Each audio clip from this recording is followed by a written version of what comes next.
Yang lain sudah tahu akan ambil belokan yang mana. Kita menunggu PKS ambil yang mana. Kita tunggu PKS ambil yang mana. Tapi yang pasti adalah konsistensi itu adalah salah satu karakter dari PKS. Dan saya merasakan, kami berjuang bersama-sama di Jakarta. Dari 2016 terus sampai sekarang.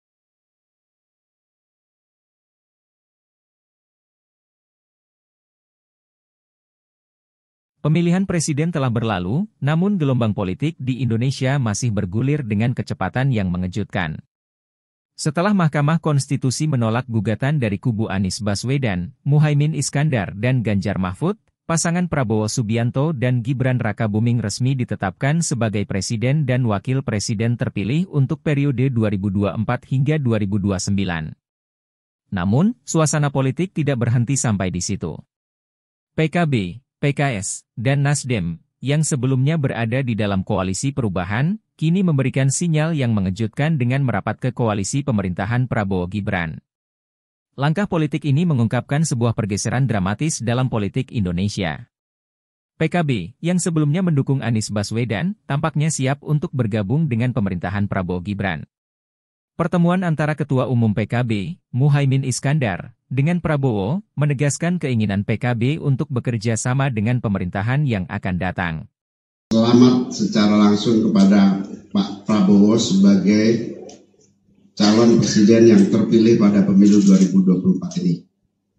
Yang kedua, PKB dan Gerindra sebagai partai yang selama ini bekerja sama di parlemen maupun di eksekutif ingin terus bekerja sama lebih produktif lagi.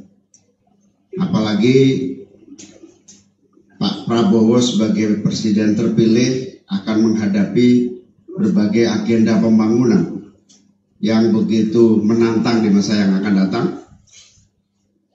Bagi kepentingan itu maka kesuksesan pembangunan.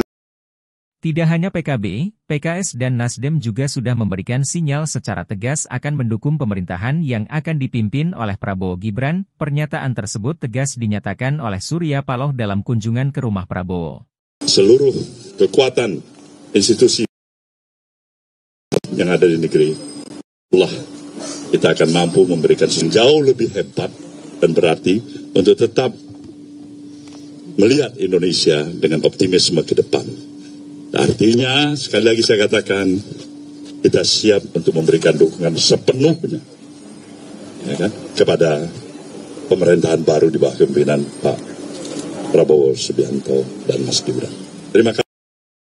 Apakah Surya Paloh akan bergabung dalam pemerintahan atau memilih untuk menjadi oposisi? Sangat jelas dinyatakan. Dinamika politik pasca pemilihan ini mengungkapkan perubahan besar dalam paradigma politik. Narasi perubahan yang digaungkan selama kampanye Pilpres kini berubah menjadi perhitungan politik yang lebih pragmatis, di mana kepentingan partai menjadi yang utama.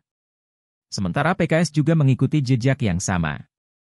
Namun, peluang PKS untuk bergabung dalam pemerintahan masih 50-50, tergantung pada dinamika politik yang akan datang.